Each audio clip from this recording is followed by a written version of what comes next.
The Mexican cartel surrounded a fuel truck, not knowing who the driver was. It's 6:47 a.m. on Tuesday, March 14, 2025, when a white Kenworth tanker truck with a 10,000-gallon gasoline capacity stops at the intersection of Interstate 10 and the North Loop of El Paso, Texas. The driver, a 58-year-old man with gray hair and metal-framed glasses, turns off the engine and waits. In front of him, completely blocking the road, are 3 black Ram trucks without license plates. From them descend 12 Mexican cartel enforcers armed with AR-15s and Glock pistols. They surround the tanker truck with coordinated movements. The leader, a 35-year-old man with an eagle tattoo on his neck known as the Hawk, pounds on the driver's door with the stock of his rifle. "Get out now or we'll blow you away." What these 12 men don't know is that the calm driver cleaning his glasses with a handkerchief is Colonel Elliot Campos, 31 years of service in U.S. Army Special Forces responsible for 47 operations against the cartels, and that in exactly 9 minutes this tanker truck will become the deadliest trap the cartel has ever faced. Elliot gets down from the truck with his hands raised. He wears navy blue coveralls with the Pacific Fuel Transport logo. His boots are stained with grease. He looks like a common 58-year-old driver. "Easy, boss," he says in a calm voice. "I'm not carrying anything valuable. It's just gasoline for the stations in Fabens." The Hawk pushes him against the side of the truck. 2 enforcers pat him down. They find a wallet with $40, a commercial driver's license, and a photograph of a woman with 2 children. "What are you carrying in the tank?" 10,000 gallons of regular, coming from the port of Houston. I'm headed to Fabens." The Hawk smiles. "Not anymore. Now you work for us." 4 enforcers climb into the truck, search the cab. They find coffee thermoses, cold burritos, a worn Bible. Nothing else. "It's clean," they report. The Hawk approaches. "You're going to take this truck where we tell you. We're going to fill it with something more valuable than gasoline. You drive it to the border without asking questions. Understood?" "Understood, boss. I have a family." "Good. Because if you try anything, your family receives pieces of you in the mail." 2 enforcers get into the cab with Elliot. 4 more follow him in a Ram. The other 2 trucks escort front and back. The convoy heads east, going into dirt roads toward the Franklin Mountains. Elliot drives in silence. To his right is a young enforcer, 22 years old, with a Glock 19. To his left another, 28, with an AR-15. "How long you been driving?" asks the young one. 26 years. I've covered the whole Southwest. I've seen everything." "They ever stop you before?" 3 times. Gulf Cartel Los Zetas, you guys 5 years ago." "What happened?" "I gave them what they asked for. Went on my way. I just drive. I don't see, don't hear, don't talk." The older enforcer laughs. "You're smart, old man. That's why you're still alive." They drive 47 minutes on narrow roads. They pass abandoned ranches, dry hills. They arrive at an isolated sheet metal warehouse. There are 4 more trucks. Armed men patrol. "Park next to the entrance," orders the Hawk. Elliot obeys. The 12 enforcers meet with another 8. Total, 20 armed men. Elliot counts mentally, evaluates distances, maps exits. He does what he's done for 31 years. Analyze the battlefield. The Hawk takes him to the warehouse. Inside there are stacked boxes, weapons, ammunition, RPG-7 rocket launchers, grenades. "We're going to put all this in your truck. We empty the gasoline, load the weapons, you drive to Douglas, Arizona. They'll receive you there. They unload and you come back like nothing happened." "What if the Army checks me?" "They won't check you. We control all the checkpoints. The commanders are paid off." "How much do you pay me?" The Hawk smiles. $3,000 more than you make in 3 months. "I'll do it, but I want half now." The Hawk counts out $500. He hands it to him. If you want to know how this story ends, subscribe to the channel. For 2 hours, they empty the truck. They open valves. 10,000 gallons of gasoline fall into a dry stream bed. The liquid forms a 200-meter river. Then they load the weapons with a crane. Elliot watches from the shade of a mesquite tree. "What are you thinking about, Gramps?" asks the young enforcer sitting down next to him. About my family. About how dangerous this is. It's going to be fine. The hawk knows what he's doing. How long have you been in? 2 years. I joined because my mom's sick, diabetes, the medicines are expensive. Elliot looks at him. He sees a kid, not a criminal. What's your name? Travis. Travis, get out of this while you can. 2 years isn't much. There's still time. Travis shakes his head. I know too much already. If I leave, they kill me. Then be careful. This never ends well. At 11:34, they finish loading. The tanker truck is full of weapons. From the outside, it looks normal. The hawk approaches. Ready? We eat, and in an hour we leave for Douglas. They bring tacos, beans, grilled beef. The 20 enforcers eat relaxed. They talk about women, football, money. Elliot eats little. He observes, counts weapons, identifies the second in command, the most nervous one, the most dangerous. At 12:40, the hawk orders, let's go. Travis and Marco with the driver, the rest in the 4 trucks, close formation. They get in. Elliot starts the engine. The Kenworth starts up. 2 Rams in front, truck in the middle, 2 behind. They advance on dirt roads toward Interstate 10. They drive 20 minutes. Elliot maintains 40 miles per hour. The landscape is monotonous. Hills, cactus, dust. There's no traffic or witnesses. At mile marker 23, Elliot sees something the enforcers don't see. 400 meters ahead, behind large rocks, there are flashes of metal. Sun reflecting off barrels. Elliot smiles for the first time. The moment has arrived. Because Elliot Campos is not a driver. He's a colonel. 3 months ago, upon retiring after 31 years, they made him a proposal. The Department of Defense needed to infiltrate someone into cartel transport. Someone invisible, credible. They offered him double his pension, total protection for his family, and one last mission, the most dangerous of his career. Elliot accepted. For 3 months he worked as a legitimate driver. He drove normal routes, gained trust. He waited, because he knew the cartel would eventually contact him. And when the hawk intercepted him this morning, Elliot knew it was all worth it. Now he has 20 enforcers exactly where he wants them, in the middle of nowhere, confident, about to enter the trap. Elliot touches a button under the dashboard. GPS transmitter connected with defense. With that touch, he activates the largest military operation in Texas in 5 years. In 3 minutes, 40 Special Forces soldiers will emerge from those rocks. The front Rams pass the rocks without noticing anything.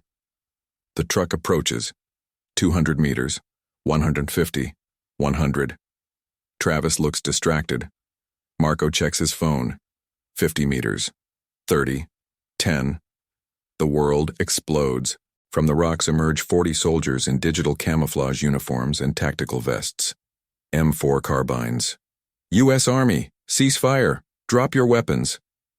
The Rams break violently. The enforcers get out shooting. The firefight begins.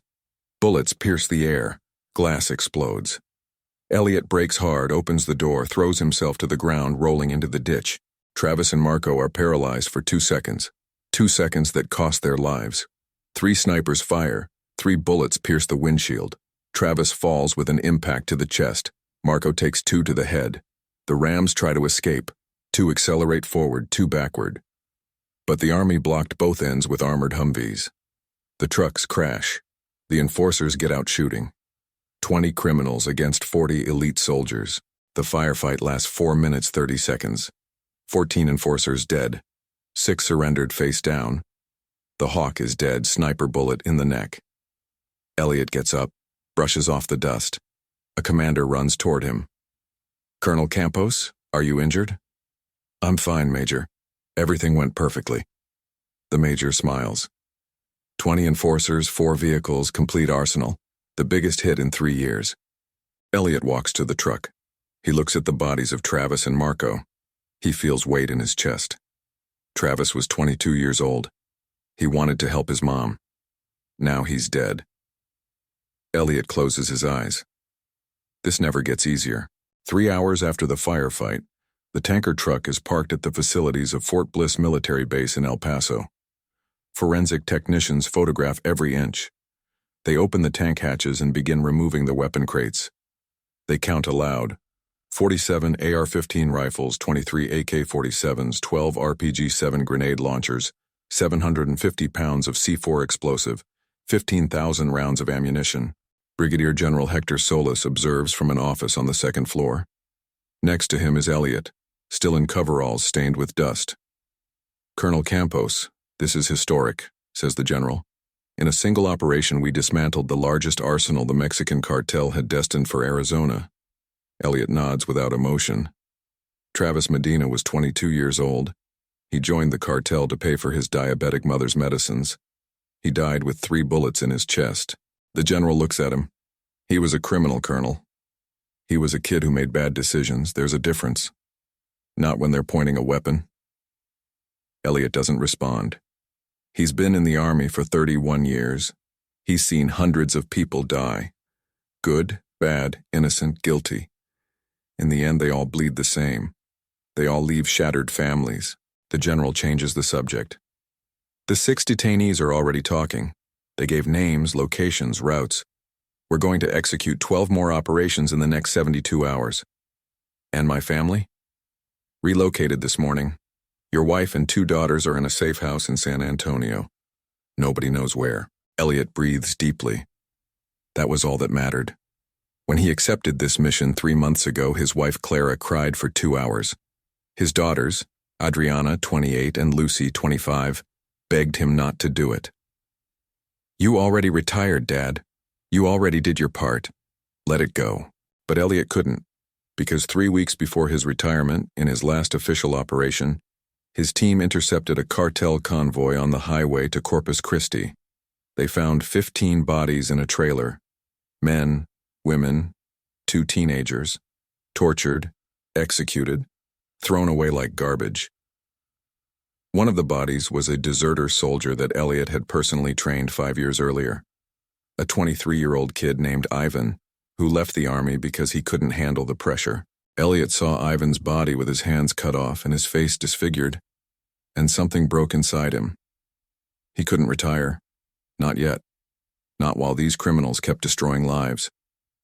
So when General Solis proposed the infiltration mission, Elliot said yes before hearing the details. A captain enters the office. General, sir, the media are outside. They want statements. General Solis stands up. I'm going. Colonel Campos, rest. Tomorrow, complete debriefing. Elliot is left alone in the office. He looks out the window toward the courtyard where technicians continue unloading weapons.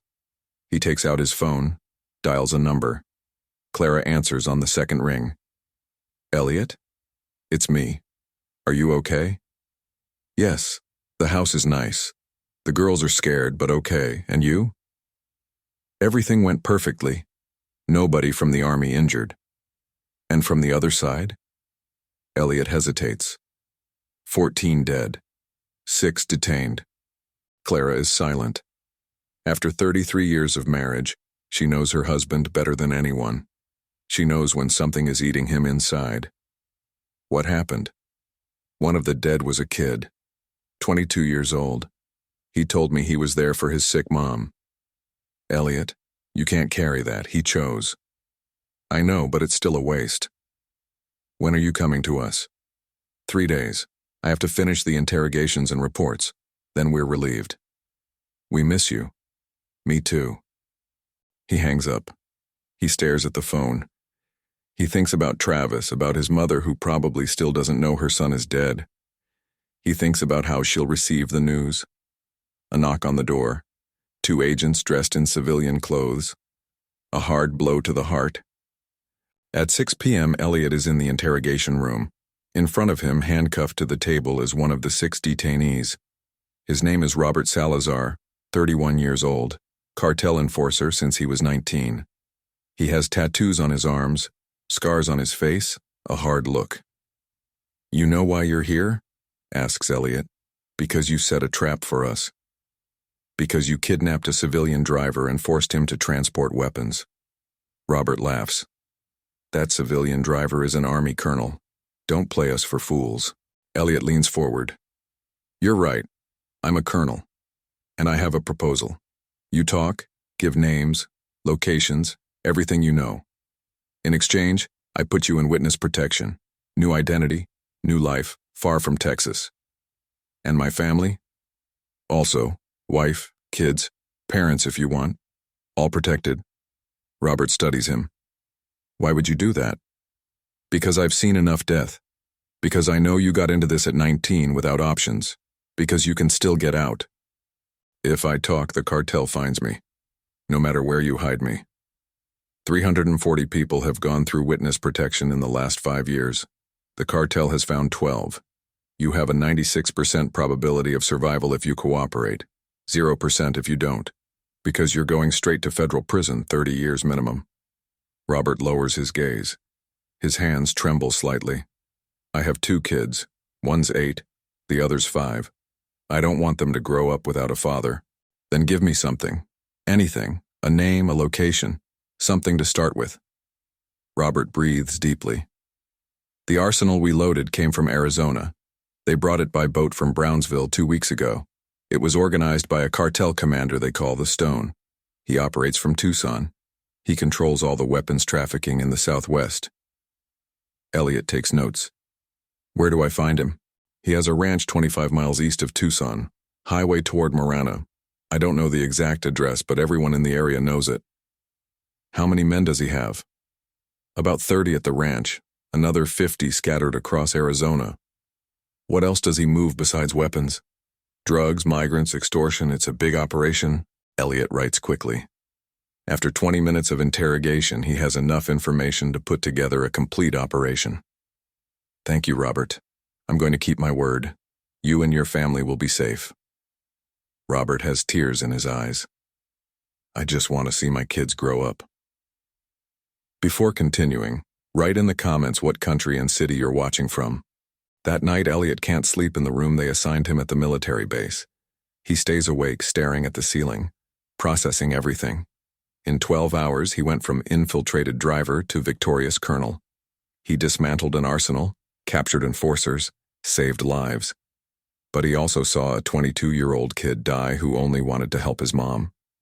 At 3 a.m., he receives a text message from an unknown number. We know who you are. We know where your family is. This isn't over. Elliot sits up in bed. His heart beats fast. He immediately calls the major in charge of his family's security. Reinforce the safe house now. What happened, Colonel? I received a threat. I don't know how they got my number, but they have it. We're sending 4 more agents. Your family is not in danger. Elliot hangs up. He looks at the message again. The cartel moves fast. Too fast. Someone leaked information.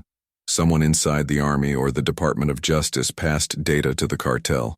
He gets dressed, goes out to the hallway, looks for General Solis. He finds him in his office reviewing reports. General, sir, we have a problem. He shows him the message. The general pales. This means there's a mole. Or several. I'm going to start an internal investigation immediately.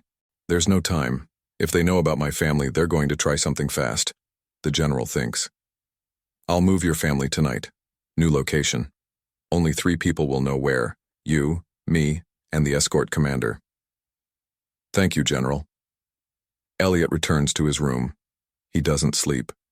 He waits. At 5:47 a.m., Clara calls him. They're moving us. What happened? Precaution. Everything's fine. Elliot, don't lie to me. The cartel knows who I am. They're making security adjustments. Clara exhales tremulously. Was it worth it? Elliot doesn't know how to answer. 2 days after the operation, Elliot is in a conference room at the Department of Defense in Washington, D.C. In front of him are 5 generals, the Secretary of Defense, and 3 federal prosecutors. On the screens, they project maps of Arizona, Texas, and New Mexico, photographs of the Stone, the cartel commander who controls weapons trafficking. Colonel Campos, says the Secretary of Defense, thanks to your operation, we have the opportunity to dismantle the entire weapons network of the Mexican cartel in the Southwest. But we need to act fast. The cartel already knows you're military. They already know there are informants collaborating. They're going to move everything, change locations, eliminate witnesses. Elliot nods. What's the plan? General Solis stands up. Simultaneous operation in 4 states: Arizona, Texas, New Mexico, and California. 12 targets in 48 hours. The main one is the stone at his ranch in Tucson. How many troops? 280 soldiers, 40 federal agents, air support with 3 Black Hawk helicopters. It's the biggest operation of the year. One of the prosecutors intervenes. The 6 detainees from the tanker truck are cooperating. They gave us 47 names, 23 locations, complete routes. We have everything to hit hard. Elliot looks at the photographs on the screen. The stone is 44 years old, ex-military deserter, 16 years in the cartel. Responsible for introducing more than 3,000 illegal weapons to the U.S. in the last 3 years. Wanted by the United States and Mexico. Reward of $300,000. When do we start? Asks Elliot. Tomorrow at dawn. You coordinate the team going after the stone. 40 Special Forces men. Tactical entry to the ranch. Capture or neutralization. Elliot feels the weight of responsibility. After 31 years, after retiring, here he is again, planning operations, risking lives, but also saving them. The meeting ends at 2 p.m. Elliot goes out to the hallway. A young captain approaches. Colonel Campos, you have a visitor. Your wife. Elliot quickly goes down to the visitors area. Clara is sitting in a chair alone. When she sees him, she stands up. They embrace tightly. Elliot feels how she trembles. How did you get here? They gave me permission to come for an hour. The girls stayed at the safe house. Are they okay? Scared. Adriana isn't sleeping. Lucy cries all the time. They miss their house, their jobs, their normal life. Elliot closes his eyes. I'm sorry. Clara takes his hands. When does this end? Soon.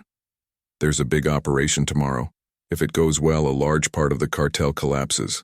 After that, we can go home. And if it doesn't go well? Elliot doesn't respond. Clara looks him in the eyes. 33 years of marriage. I know you. I know when you're lying. Tell me the truth. How dangerous is it? Very dangerous. We're going against a fortified ranch with 30 armed enforcers. There could be casualties. Are you going? I'm coordinating. Elliot, you're 58 years old. You already retired. You already did your part. Let the young guys do this. I can't. This started with me. I have to finish it. Clara releases his hands. She sits down. She cries silently. Elliot sits next to her. He puts his arm around her shoulders. After this, it's over, I promise.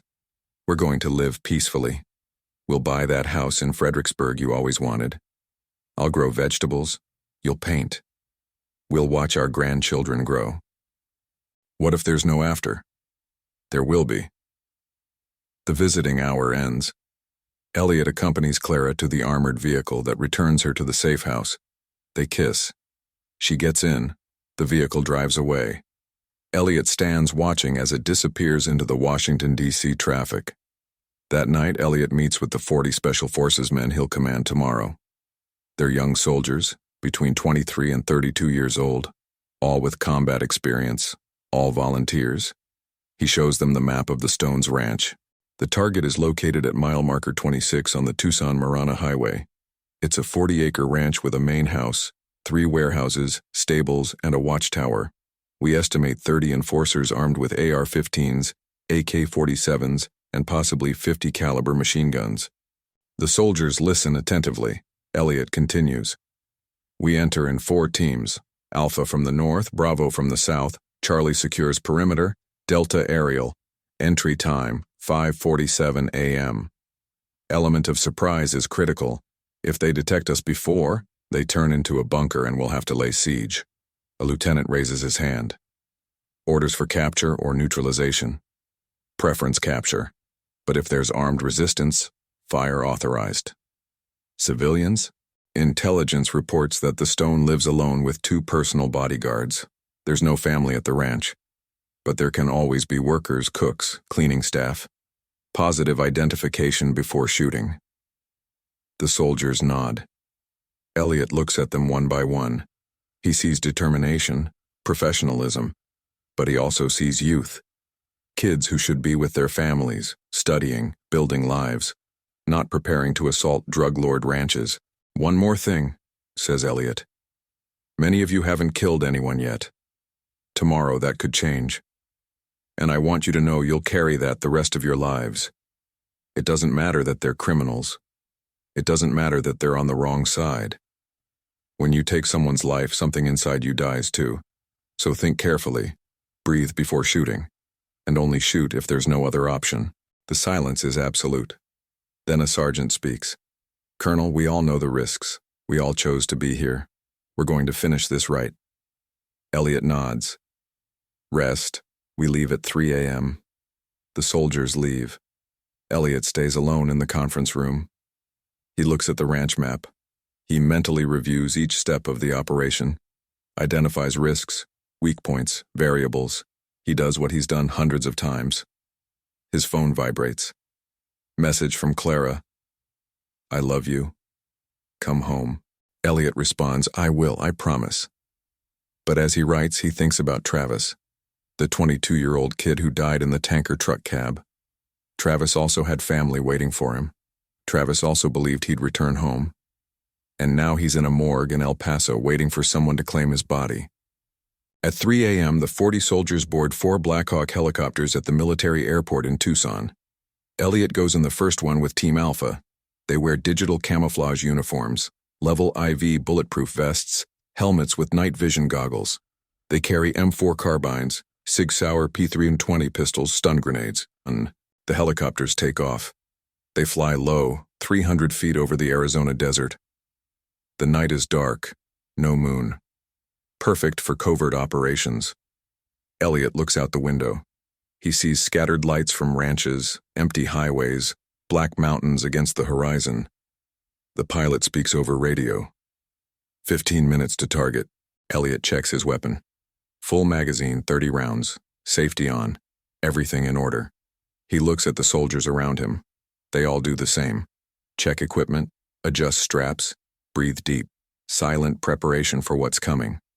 10 minutes. Elliot's heart beats faster. Adrenaline. After 31 years, he still feels it. That spike of energy before combat. That extreme mental clarity where everything becomes simple. Survive, complete the mission, protect your team. 5 minutes. Target in sight. Elliot looks out the window. He sees the ranch below. Large house with lights on. Dark warehouses. Watchtower with a man standing. Parked trucks. Everything as intelligence said. Ready for descent. The soldiers stand up. They form a line next to the sliding doors. Elliot in front. The helicopter descends fast. 150 feet. 100. 60. 30. It touches ground 200 meters from the ranch. Go, go, go! The 10 soldiers of Team Alpha jump. They run crouched toward the main house. The helicopter takes off immediately. The other 3 do the same at different points. In 30 seconds, the 40 soldiers are positioned around the ranch. Elliot speaks over radio. Teams in position awaiting signal. From the watchtower, the enforcer finally reacts. He shouts something, fires a burst into the air. Alarm. We're detected. Immediate entry, now. The 4 teams advance simultaneously. They break down doors, throw stun grenades, shout, "U.S. Army, on the ground, hands up!" The ranch explodes in chaos. Shots, screams, explosions. Elliot enters the main house with his team. 2 enforcers in the living room shoot. The soldiers respond. Both fall. They advance down the hallway. A door opens. A man comes out with an AK-47. Elliot fires twice. The man falls. They check rooms. Empty kitchen, empty bathroom. Main bedroom. A 44-year-old man tries to exit through the window. It's the stone. 2 soldiers tackle him. They throw him to the ground. They handcuff him. Target captured, Elliot shouts over radio. Outside, the firefight continues. Teams Bravo and Charlie face resistance in the warehouses. Team Delta from the air illuminates with spotlights. The enforcers run scattering. Some surrender. Others fight. The combat lasts 11 minutes. When it ends, 18 enforcers are dead. 12 detained. 0 military casualties. 3 soldiers lightly wounded. Elliot exits the house dragging the handcuffed Stone. The drug lord bleeds from his lip, has a black eye. "This isn't over," he spits. "The cartel is coming for your family." Elliot looks at him steadily. They already tried. They failed. As they'll always fail. 6 hours after capturing the Stone, Elliot is in the interrogation room at the Tucson military base. The drug lord is sitting in front of him, handcuffed, with a swollen face. A prosecutor and 2 agents observe from behind polarized glass. "Your ranch is secured," says Elliot. "We found 340 rifles, 89 pistols, 23 grenade launchers, 12 tons of explosives, enough to arm a small army. You're going to rot in federal prison minimum 40 years. The Stone smiles with blood on his teeth. "You think I care? I'm 44. I've lived longer than most in this business." "And your family? Your kids?" "I don't have kids. I don't have family. I'm free." Elliot leans forward. "Then you have nothing to lose. But you do have something to gain. You cooperate. You reduce your sentence. Protection in prison. Individual cell. Visits." "I'm not going to talk. Your 12 enforcers we captured are already talking. They gave us names, routes, contacts. Your silence doesn't protect anyone. It only sinks you deeper." The Stone spits on the floor. "Let them talk. Traitors. They deserve to die." Elliot stands up, walks toward the door. "Fine. Federal Supermax prison. 23 hours a day in a 6x9-foot cell. No windows, no human contact. 40 years. You're going to go crazy in 6 months." He exits, closes the door. The prosecutor waits outside. He's not going to cooperate. "We don't need him to," responds Elliot. "With what we found at the ranch and what the others declared, we have enough."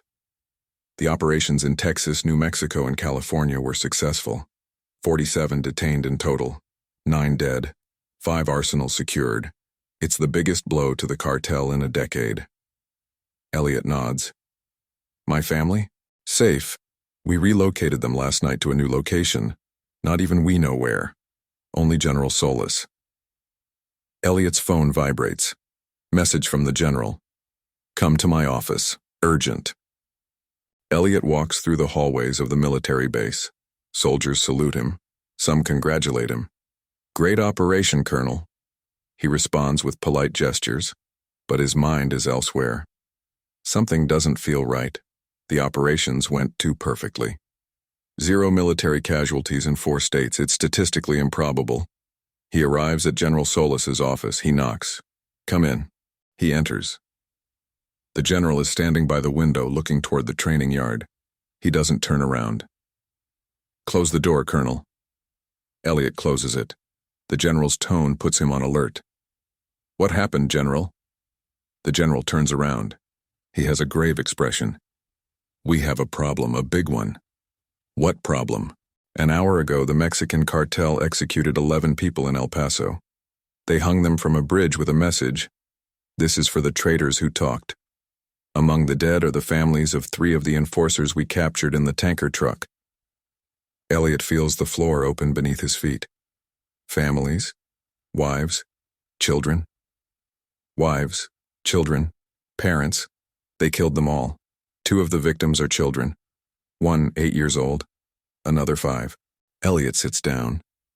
He thinks about Robert, the enforcer who cooperated in exchange for protection.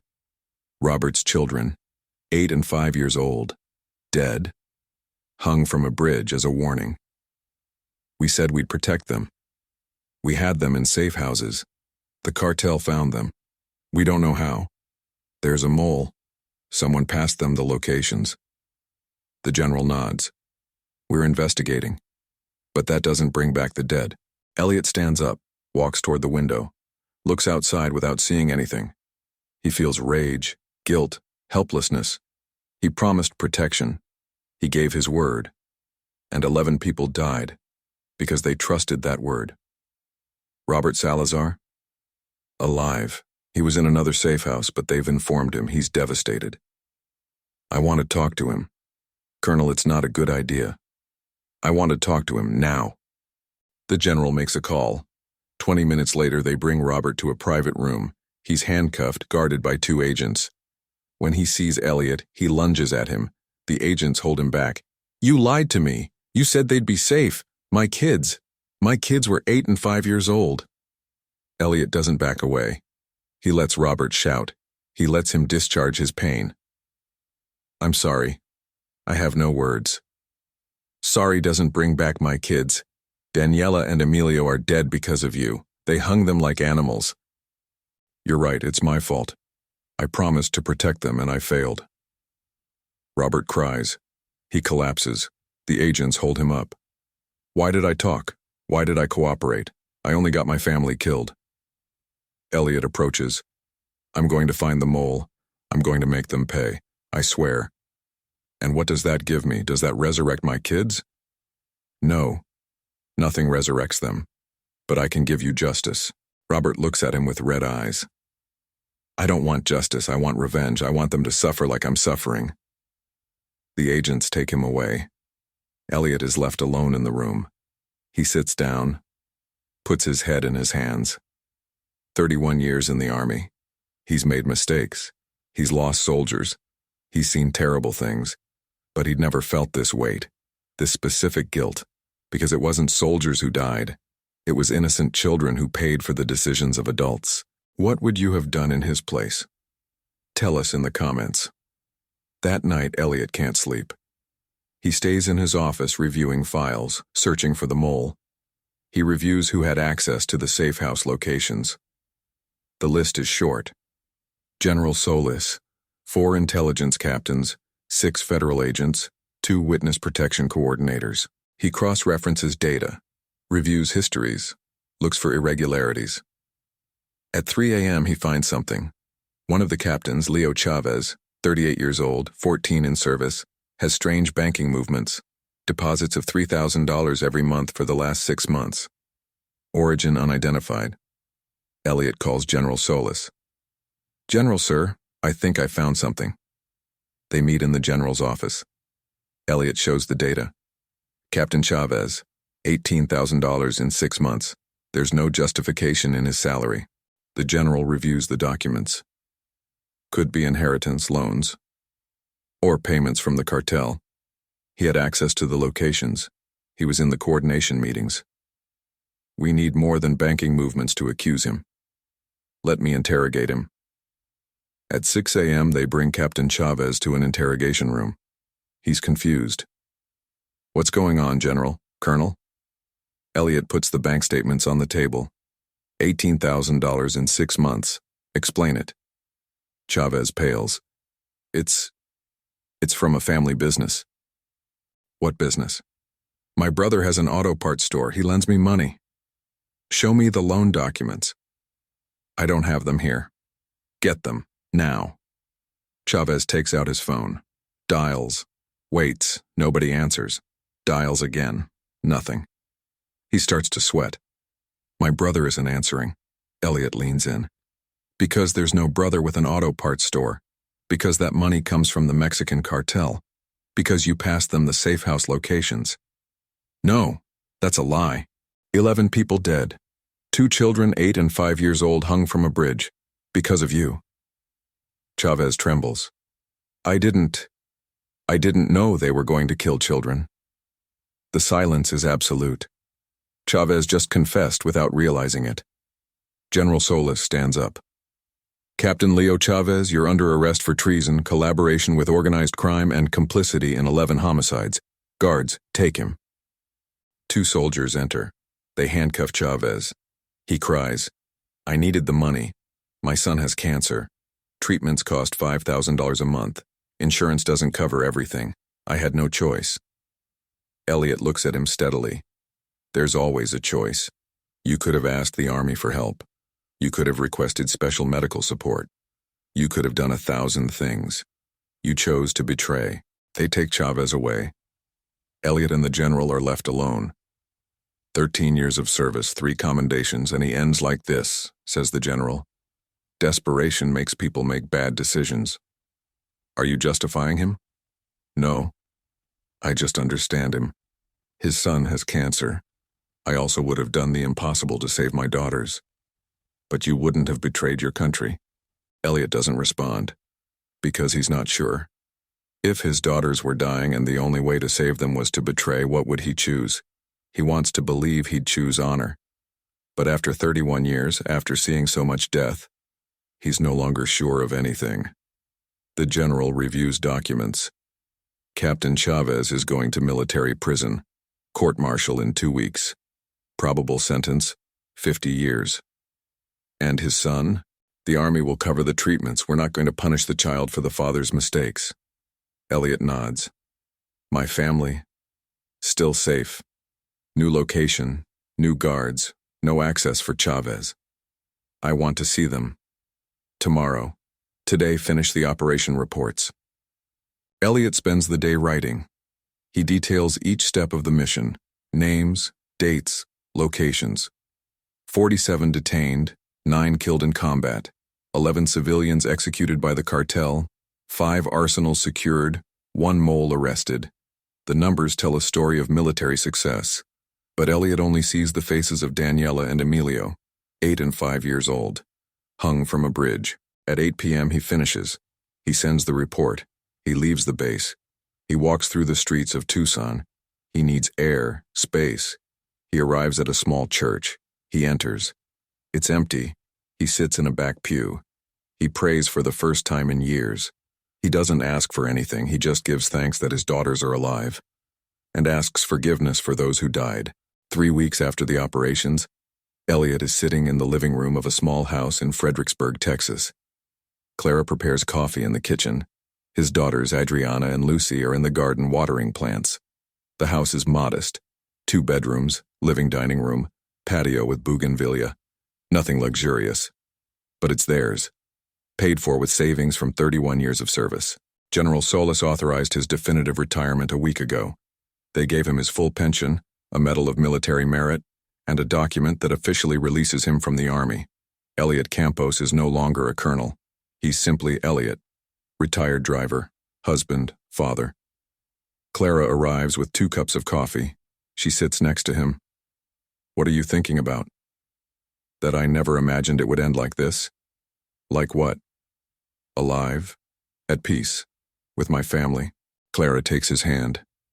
The last 3 months were the worst of my life. Every day I thought I'd receive the call, that they'd killed you, that you'd never come back. I'm sorry. Don't apologize. You did the right thing. You saved lives. You dismantled the cartel. I also failed. 11 people died because I trusted the wrong person. That wasn't your fault. It was the traitors. Elliot drinks his coffee. He thinks about Captain Chavez. Court-martial sentenced him to 45 years in military prison. His 12-year-old son with cancer continues treatment, covered by the Army. The boy doesn't know his father is in prison. He thinks he's on a special mission. Someday he'll know. And that day, his world will collapse. Did you hear anything about Robert? Asks Clara. He entered witness protection. New identity. They send him to Louisiana. He has a job in a carpentry shop, but he's destroyed. He lost everything. Did he testify at the trial? Yes. His testimony helped convict 23 cartel members, but he says it wasn't worth it, that he'd trade everything to get his kids back. Clara is silent. Then she hugs Elliot. Promise me it's over, that there won't be more secret missions, that we'll live peacefully. I promise, I'm not a soldier anymore, I'm just your husband. Adriana enters from the garden. Dad, can you help me with the rose bush? It's very dry. Elliot stands up. He goes out to the patio with his daughter. The rose bush has withered branches. It needs more water and sun. Let's move it here. They work together. They dig, transplant, water. Adriana talks about her job as a teacher, about her students, about the simple things that make normal people happy. Elliot listens. He's grateful for this normalcy, this simple moment of father and daughter planting roses. Lucy comes out too. Are you going to stay here forever? We hope so, responds Elliot. I like this house. It's small but nice. And here nobody's chasing us. Elliot hugs his 2 daughters. Nobody's going to chase you ever again, it's over. That night after dinner, Elliot receives a call from General Solis. Colonel Campos, good evening. I'm not a colonel anymore, General. Just Elliot. To me, you'll always be Colonel. I'm calling to inform you the trials are over. 47 detained, 44 convicted, 3 acquitted for lack of evidence. Sentences between 20 and 60 years. The Stone received life. The Cartel lost its entire weapon structure in the Southwest. And the reprisals? None. The Cartel is weak. We hit them hard. They don't have the capacity for revenge right now. Right now? Eventually they reorganize. They always do. But we bought time. Years, probably. Elliot nods, though the General can't see him. Thank you for everything, General. For protecting my family, for trusting me. You protected America, Elliot. Thanks to you, thousands of weapons didn't reach the streets. Hundreds of lives were saved. That's worth more than any medal. They hang up. Elliot stares at the phone. He thinks about everything that happened in 3 months. The tanker truck, the firefight, the infiltration, the operations, the deaths, the betrayals. It seems like an entire lifetime condensed into 90 days. He goes out to the patio. The sky is full of stars. Fredericksburg is peaceful, far from the cartel, far from the violence. Here he can breathe. Here he can be just a common man. But then he thinks about Travis, the 22-year-old kid with a diabetic mother, dead in the truck cab. He thinks about Daniela and Emilio, 8 and 5 years old, hung from a bridge. He thinks about all the lives the cartels destroy every day, and he wonders if he can really retire, if he can live peacefully knowing the war continues, that there are more Travises being recruited, more families being executed, more children growing up without parents. Clara comes out to the patio. Are you okay? Yes, just thinking. About what? About whether I did enough. Clara hugs him from behind. You did more than enough. You gave 31 years of your life. You risked everything. You've done your part. Now it's time to rest. And those who keep fighting? There will be others. There are always others. The army doesn't depend on one man. She's right. Elliot knows it. But it's hard to accept. It's hard to let go of that responsibility he carried for 3 decades. 2 months later, Elliot is at the Fredericksburg market buying vegetables. He has a routine life. Wakes at 6, has breakfast with Clara, works in the garden, reads newspapers, cooks. A simple life he never imagined he'd have. At the tomato stand, a woman recognizes him. Are you Colonel Campos? Elliot tenses. Excuse me? I saw you on the news 2 months ago. The tanker truck operation. You dismantled the cartel. You're mistaken, ma'am. I'm a retired driver. The woman smiles. I'm not mistaken. I just wanted to say thank you. My brother was a police officer in El Paso. They killed him 3 years ago. Knowing that you hit those criminals gives me peace. Thank you for your service. She walks away before Elliot can respond. He stands there with the tomatoes in his hand. Other people in the market look at him. Some nod with respect. Others simply continue shopping.